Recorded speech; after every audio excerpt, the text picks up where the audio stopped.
मराठी वर्गामध्ये तुम्हा सगळ्यांचं मनापासून स्वागत आहे. नमस्कार मित्रांनो, आज आपण मराठी व्याकरणातला एक खूप महत्त्वाचा टॉपिक म्हणजे काळ किंवा टेन्स एकदम सोप्या भाषेत शिकणार आहोत. खास करून जे स्पर्धा परीक्षांची तयारी करत आहेत त्यांच्यासाठी तर हा विषय खूपच महत्त्वाचा आहे. हो, अगदी बरोबर.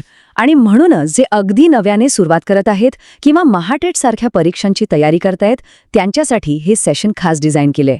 आपण एकदम बेसिक पासून सुरुवात करणार आहोत, त्यामुळे काही काळजी करू नका. बऱ्याचदा हा प्रश्न पडतो नाही का, की अरे स्पर्धा परीक्षांमध्ये काळ ओळखायचा कसा? खूप कन्फ्युजन होतं. पण बिलकुल टेन्शन घेऊ नका. आजच्या सेशननंतर काळ ओळखणं तुमच्यासाठी अगदी सोपं होऊन जाईल, हे आमचं वचन आहे. चला तर मग एक नजर टाकूया की आज आपण काय काय बघणार आहोत. सगळ्यात आधी काळ म्हणजे काय ते समजून घेऊ. मग त्याचे 3 मुख्य प्रकार. त्यानंतर आपण वर्तमान काळ, भूतकाळ आणि भविष्यकाळाच्या उपप्रकारांबद्दल बोलू. आणि हो, शेवटी तुमच्यासाठी मस्त सराव सुद्धा आहे. चला सुरुवात करूया आपल्या पहिल्या मुद्द्यापासून. काळ म्हणजे नक्की काय? एकदम सोपं आहे बघा. वाक्यातलं जे क्रियापद असतं ना, ते आपल्याला सांगतं की एखादी गोष्ट कधी घडली, आत्ता घडतेय, आधीच घडून गेलीये की नंतर घडणार आहे. ही जी वेळ दाखवण्याची पद्धत आहे ना, त्यालाच आपण व्याकरणामध्ये काळ म्हणतो. अच्छा, म्हणजे सगळा गेम क्रियापदाचा आहे. ते आपल्याला टाइम सांगतं, बरोबर? परफेक्ट, अगदी बरोबर. आणि याच बेसिसवर मराठीमध्ये काळाचे 3 मुख्य प्रकार आहेत. चला बघूया कोणते आहेत ते. तर हे आहेत आपले 3 मेन टेन्स. पहिलं आहे वर्तमान काळ, म्हणजे जी क्रिया आत्ता घडतेय, जसं की आई गोष्ट सांगते. दुसरं आहे भूतकाळ, म्हणजे क्रिया आधीच घडून गेली आहे. उदाहरणार्थ आईने गोष्ट सांगितली. आणि तिसरा अर्थातच भविष्यकाळ, म्हणजे क्रिया पुढे घडणार आहे, जसं की आई गोष्ट सांगेल. सोपं आहे ना? ओके, तर आता आपण थोड्या डीपमध्ये जाऊया. ह्या प्रत्येक मुख्य काळाचे पण 4 उपप्रकार आहेत. आपण सुरुवात करूया वर्तमान काळाच्या 4 प्रकारांपासून. आणि हो, परीक्षेसाठी हा भाग खूपच महत्त्वाचा आहे, तर जरा लक्ष देऊ नाही का? बरं, तर वर्तमान काळाचे पहिले 2 प्रकार बघूया. पहिला आहे साधा वर्तमान काळ, म्हणजे जी क्रिया नेहमी घडते. जसं मी आंबा खातो. इथे बघा, क्रियापदाच्या शेवटी तो लागलाय. आणि दुसरा आहे अपूर्ण वर्तमान काळ. नावाप्रमाणेच इथे क्रिया अपूर्ण आहे, म्हणजे चालू आहे. उदाहरणार्थ मी आंबा खात आहे. खात आहे म्हणजे खाण्याची क्रिया अजून संपलेली नाही, तीच सुरू आहे. आता पुढचे 2 प्रकार.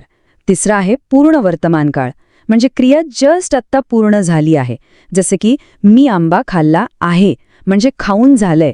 आणि चौथा आहे रीती वर्तमान काळ. हा सवय दाखवतो, म्हणजे एखादी गोष्ट करायची रीतच आहे. उदाहरणार्थ मी आंबा खात असतो. हो, इथे एक छोटी पण महत्वाची टीप. साधा आणि रीती वर्तमान काळात बरेच जण कन्फ्यूज होतात. तर लक्षात ठेवा, रीती काळामध्ये बऱ्याचदा नेहमी, रोज असे शब्द येतात जे सवय दाखवतात, जसं तो नेहमी अभ्यास करत असतो. चला बघूया तुम्हाला किती समजलंय. तुमच्यासाठी एक प्रश्न आहे. वाक्य आहे आम्ही क्रिकेट खेळत आहोत. पटकन सांगा बघू, याचा काळ कोणता आहे? तुमचं उत्तर खाली कमेंट बॉक्समध्ये लिहा. चला उत्तर बघूया. करेक्ट उत्तर आहे अपूर्ण वर्तमान काळ. का?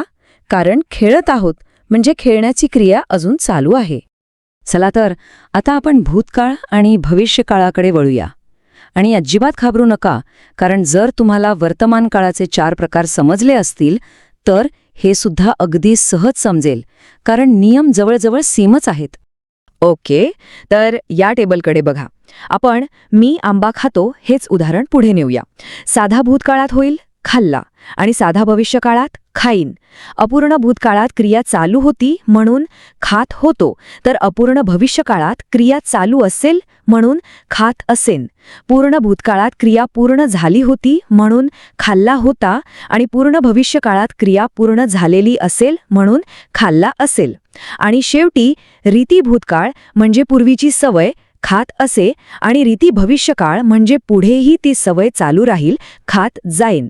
पाहिलंत, क्रियापदाच्या शेवटी होणारा बदल किती महत्वाचा आहे. चला तुमच्यासाठी अजून एक प्रश्न. वाक्य आहे मी शाळेत जातो. ह्या वाक्याचा साधा भविष्यकाळ काय होईल? पटकन विचार करा आणि सांगा. बरोबर, उत्तर आहे मी शाळेत जाईन. जातोचं भविष्यकाळी रूप होतं जाईन. छान. तर आता आपण जवळजवळ शेवटच्या टप्प्यात आलो आहोत. चला, आतापर्यंत जे काही शिकलो ते सगळं पटकन रिवाईज करूया आणि काळ ओळखण्यासाठी काही सोप्या ट्रिक्स लक्षात ठेवूया. ही स्लाइड तर खूप म्हणजे खूपच महत्वाची आहे. MHATच्या तयारीसाठी तर हा जणू खजिनाच आहे. बघा, इथे सर्वच्या सर्व 12 काळ एकाच ठिकाणी उदाहरणांसहित दिलेले आहेत.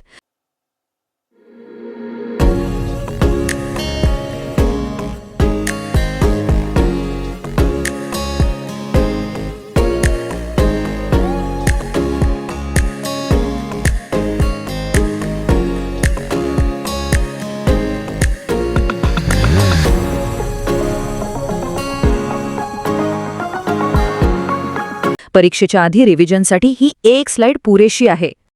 आणि हे आहेत ते सोपे नियम, म्हणजे एक प्रकारचं शॉर्टकट ट्रिक्स. साधा काळ असेल तर क्रियापदाच्या शेवटी तो, ला, इन असं काहीतरी दिसेल. अपूर्ण काळ असेल तर त सोबत आहे, होतो, असेन असं काहीतरी असेलच. पूर्ण काळात ला सोबत आहे, होता, असेल दिसेल. आणि रीती काळात सवय दाखवणारे शब्द जसे की असतो, असे किंवा जाईन हे लक्षात ठेवायचं. हे पॅटर्न्स लक्षात ठेवले ना की काळ ओळखणं एकदम सोपं होऊन जातं. अरे वा, पण हे सगळं लक्षात ठेवायचं कसं? या सगळ्याच्या नोट्स एकत्र मिळाल्या तर बरं होईल ना. नक्कीच. आणि म्हणूनच आम्ही तुमच्यासाठी या सगळ्या नोट्सची एक PDF तयार केली आहे. इतकंच नाही तर सरावासाठी एक क्विज सुद्धा आहे. आणि या दोन्हींची लिंक तुम्हाला खाली डिस्क्रिप्शनमध्ये मिळेल, तर ते नक्की चेक करा. तर आम्हाला आशा आहे की आजच्या या सेशनमधून काळ हा विषय तुमच्यासाठी अगदी सोपा झाला असेल. जर तुम्हाला हे स्पष्टीकरण आवडलं असेल तर नक्की लाईक करा, तुमच्या मित्रांसोबत शेअर करा आणि हो, अशा सोप्या भाषेतील अभ्यासासाठी आमच्या मराठी वर्ग चॅनेलला सबस्क्राईब करायला विसरू नका. भेटूया पुढच्या सेशनमध्ये. धन्यवाद.